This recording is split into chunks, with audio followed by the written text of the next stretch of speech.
10th class हमने chapter start कर रखा था, चैप्टर नंबर 13 फिजिक्स का था आपका magnetic effect of electric current. Okay, तो इसके अंदर हमने किया था ओरेस्टेड एक्सपेरिमेंट, उसके बाद हमने किया था मैग्नेट की प्रॉपर्टीज़, मैग्नेटिक फील्ड लाइंस। ठीक है, तो मैग्नेटिक फील्ड का सिंबल क्या था? B, tesla. ओके, उसकी यूनिट थी टेस्ला। तो एक बार रिवाइज कर लेते हैं फटाफट से। हमने किया था सबसे पहले मैग्नेट के बारे में, नॉर्थ साउथ दो पोल थे, नॉर्थ रिपेल करते हैं, साउथ भी रिपेल और नॉर्थ साउथ अट्रैक्ट करते हैं। ठीक है, उसके बाद फिर हमने किया था मैग्नेटिक फील्ड, इसका सिंबल था बी और यूनिट थी टेस्ला। ठीक है, साइंटिस्ट के नाम पर। उसके बाद हमने किया था मैग्नेटिक फील्ड लाइंस, फिर हमने किया था ओरेस्टेड एक्सपेरिमेंट। इसने क्या बताया था ओरेस्टेड एक्सपेरिमेंट ने कि जब जब वायर में करंट चलता है तब तब वो मैग्नेट बन जाती है, या फिर flow of charge is the reason of magnetic effect. Okay, तो फिर हमने इसके बारे में सीखा था कि फ्लो ऑफ चार्ज जहाँ जहाँ होता है वहाँ पर मैग्नेटिक इफेक्ट आता है। फिर हमने किया था right hand thumb rule, magnetic field lines due to straight current carrying conductor, magnetic field lines due to circular loop, और दोनों में करंट चल रहा था। और सर्कुलर लूप के लिए हमने कौन सा रूल सीखा था? The clock rule. Anti clockwise में नॉर्थ दिखाई देता है और क्लॉकवाइज में साउथ दिखाई देता है। ओके, तो ये सारे के सारे टॉपिक हम कल तक कर चुके थे, लास्ट वीडियो तक।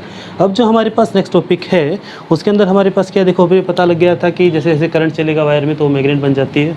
ठीक है, सिंपल सा लॉजिक है।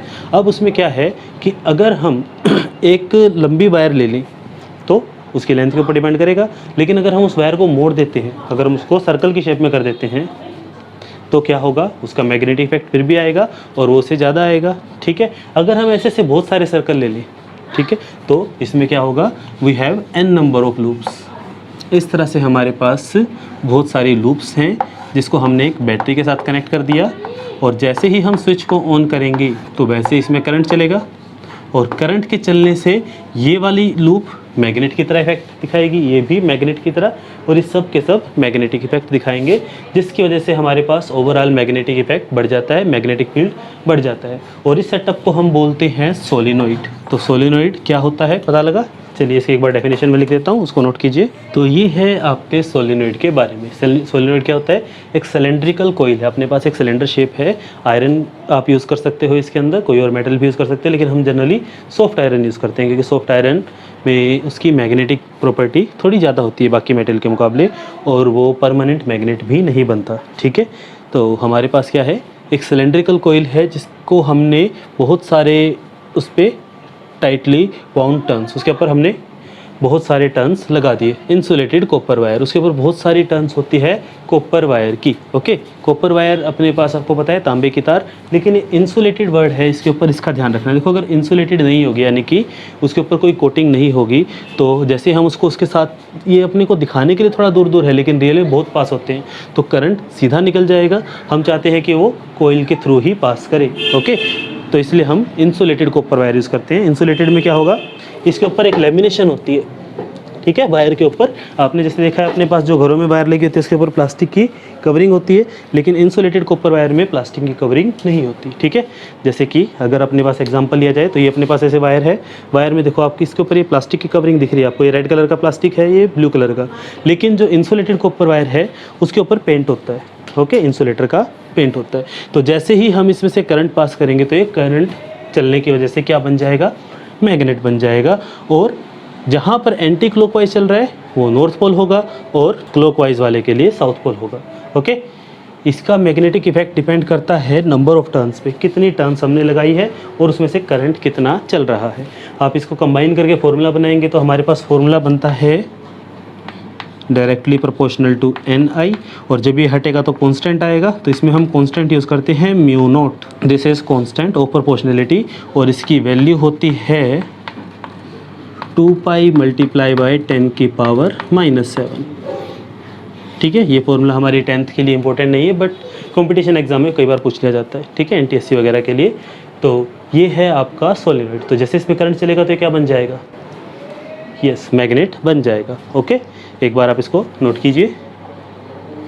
अब हमें इसका बनाना है मैग्नेटिक फील्ड कैसे बनेगा। तो मैग्नेटिक फील्ड के लिए हमने भी क्या देखा कि जहाँ से करंट एंटर करता है, एंटी क्लॉकवाइज होगा तो नॉर्थ, क्लॉकवाइज होगा तो साउथ। हमने इसको ऐसे लपेटा है।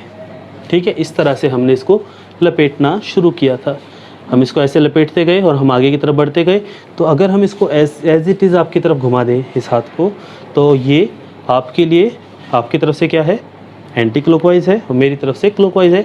यानी कि इस तरफ एंटी क्लॉकवाइज है, यहाँ नॉर्थ बनेगा और यहाँ पर साउथ बनेगा। और नॉर्थ साउथ के बाद फिर हम मैग्नेटिक फील्ड कैसे बनाते हैं, तो वी नो कि मैग्नेटिक इफेक्ट, जो मैग्नेटिक फील्ड है वो नॉर्थ से चलता है और साउथ में वापस आता है। ठीक है, इस तरह से हम इसका मैग्नेटिक फील्ड बना सकते हैं। इस तरह से हम इसका मैग्नेटिक फील्ड बनाते हैं। तो एरो लगा देते हैं नॉर्थ से साउथ की तरफ। ठीक है, यहाँ पर हम 2-4 वायर, ये मैग्नेटिक लाइंस एक्स्ट्रा निकाल देते हैं। याद रहे मैग्नेटिक फील्ड लाइन आपस में टच नहीं करती, तो आपको डायग्राम में भी इस चीज़ का ध्यान रखना है। तो इस तरह से हम इसका मैग्नेटिक फील्ड बना सकते हैं। एक बार इस चीज़ को नोट कर लीजिए। ये हमारे पास कुछ यूजेस हैं इलेक्ट्रोमैग्नेट के। इलेक्ट्रोमैग्नेट अपने पास क्या था, देखो सोलेनोइड में क्या होता है, हम किसी भी चीज़ के ऊपर कॉपर की वायर को लपेटना शुरू कर देते हैं तो वो सोलेनोइड होगा।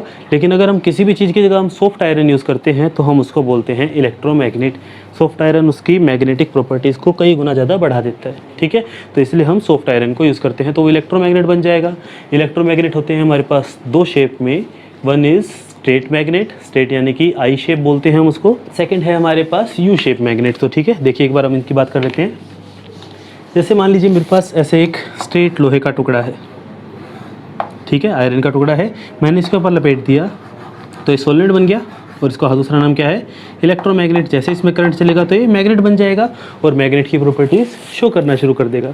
उसी तरह से हमारे पास एक यू शेप होता है, आयरन का टुकड़ा यू शेप में, और आप इसके ऊपर ऐसे लपेट देते हो वायर को, तो ये भी हमारे पास एक मैग्नेट ही है। ओके, तो इसमें जैसे हम करंट पास करेंगे तो ये भी क्या बन जाएगा, ये भी मैग्नेट ही बनेगा, ऑफ कोर्स मैग्नेट बनेगा। तो इस तरह से हम मैग्नेट्स को तैयार करते हैं। ठीक है, अब इसके यूजेस देखिए, हम इसको यूज़ कहाँ कहाँ करते हैं, आपके सामने मैंने लिख दिया है, एक बार आप इसका स्क्रीनशॉट ले लो। तो इसको हम यूज़ करते हैं बहुत सारे electrical devices like doorbell, loud speaker, telephone, electric motor, recorder etcetera, इन सब में इनको यूज़ किया जाता है इलेक्ट्रोमैग्नेट को। इसके बारे में देखिए आपको डिटेल में तो आपको पता लगेगा, इस इलेक्ट्रोमैकेनिक्स पढ़ेंगे उसके अंदर। ठीक है, 12th का टॉपिक है ये, लेकिन अभी हमारे जो 10th में है उसके अकॉर्डिंग हम आइडिया ले लेते हैं कि हमें क्या क्या सीखना है। ठीक है, तो lift heavy loads of iron and steel, हमें आयरन की भारी भारी चीज़ों को उठाने के लिए इसकी ज़रूरत पड़ती है। आपने देखा होगा मूवीज़ के अंदर भी कि वो बटन दबाते हैं, वो गाड़ी उसके हाथ चिपक जाती है, फिर उन्होंने दोबारा बटन उसको ऑफ कर दिया तो गाड़ी नीचे गिर जाती है। तो उसमें क्या होता है, वो बड़े बड़े इलेक्ट्रोमैग्नेट लगे होते हैं इलेक्ट्रिक क्रेन्स में। ओके, उसके बाद है आयरन को अलग करने के लिए नॉन मैग्नेटिक मटेरियल में से, मान लीजिए कि आपके पास एक बाल्टी के अंदर बहुत सारी कीलें हैं, ठीक है, कुछ लोहे की है, कुछ एल्यूमिनियम की है, उनको अलग करने का सिंपल तरीका क्या है, मैग्नेट रख दो उसके पास, लोहे की कीलें जो हैं मैग्नेट की चिपक जाएंगी।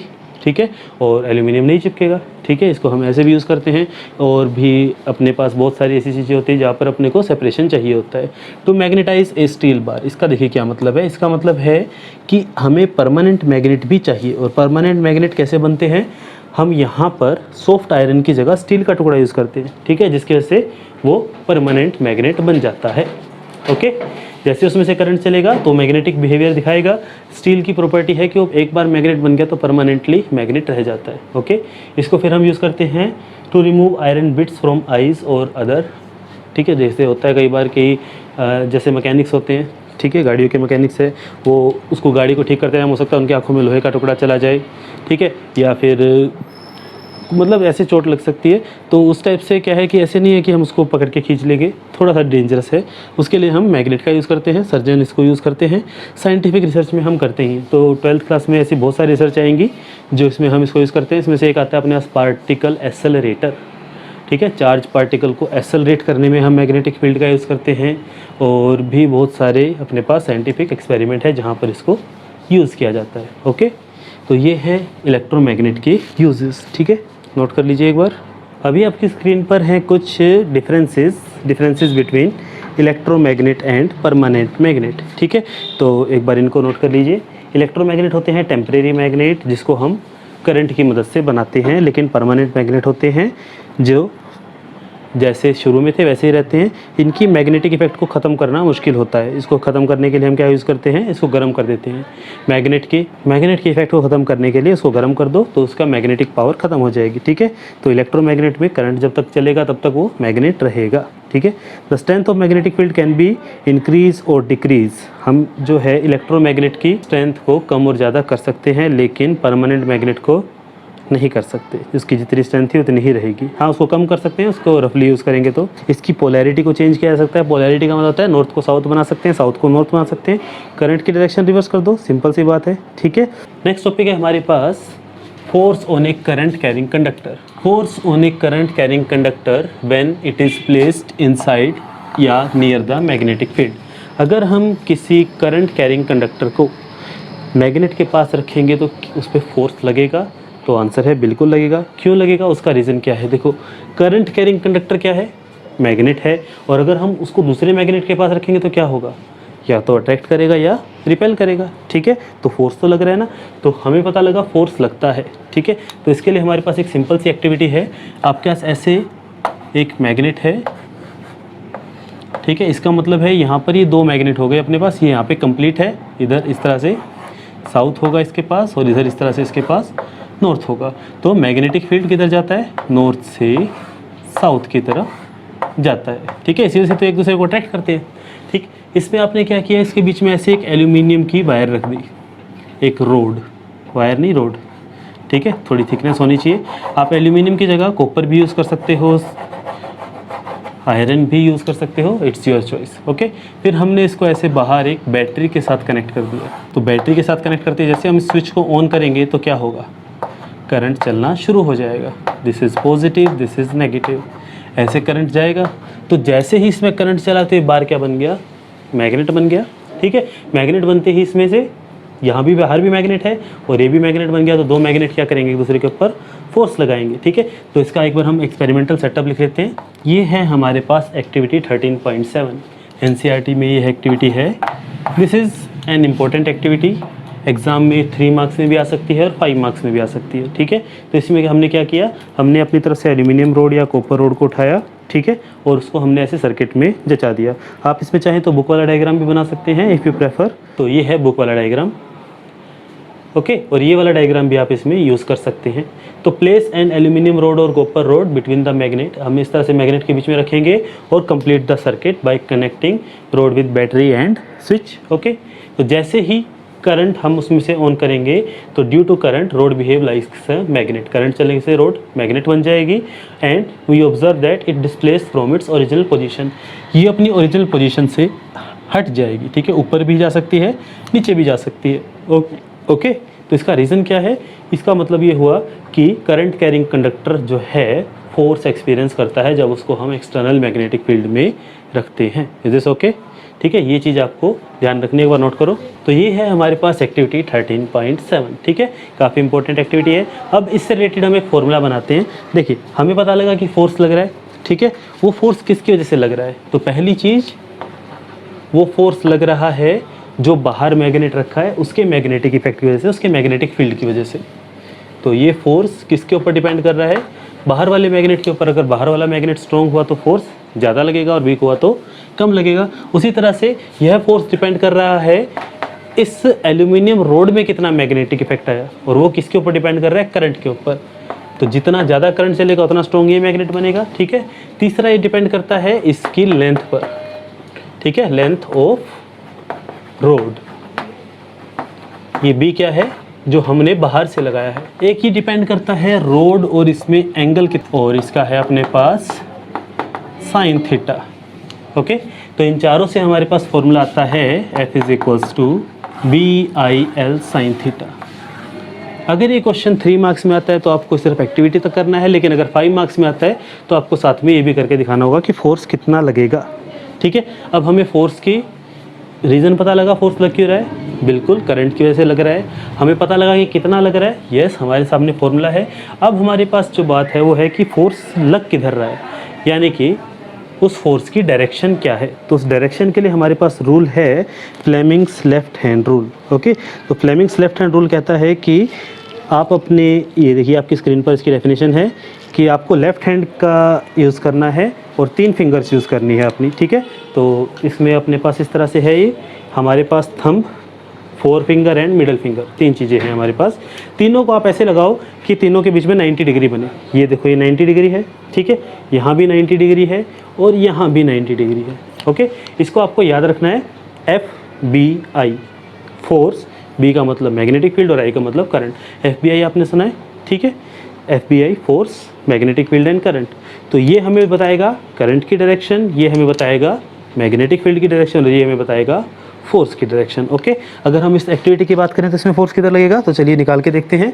ये हमें बताएगा मैग्नेटिक फील्ड की डायरेक्शन, तो मैग्नेटिक फील्ड नॉर्थ से साउथ, हमने इस फिंगर को ऐसे रखा। अच्छा जी, ये हमें बताती है फोर्स की, करंट की डायरेक्शन। करंट ऊपर जा रहा है तो हाथ को घुमा दो, देखो करंट ऊपर, मैग्नेटिक फील्ड उधर, तो फोर्स इसमें अंदर की तरफ लगेगा। तो ये जो रोड है वो अंदर की तरफ चली जाएगी। ओके, तो इसकी डेफिनेशन एक बार नोट कीजिए, ये आपकी स्क्रीन पर है। Stretch out your 4 finger, middle finger and the thumb of left hand such that they are perpendicular to each other. If 4 fingers show the direction of magnetic field, middle finger show the direction of current, then force will show the direction of, yes, direction of force। ठीक है, तो आप इसको इस तरह से याद रख सकते हैं। इस तो फॉर्मूला है हमारे पास BIL sin थीटा और इसका डायरेक्शन निकालने का तरीका है force by Fleming's left hand rule.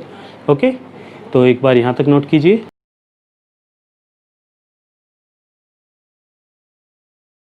Okay, thank you.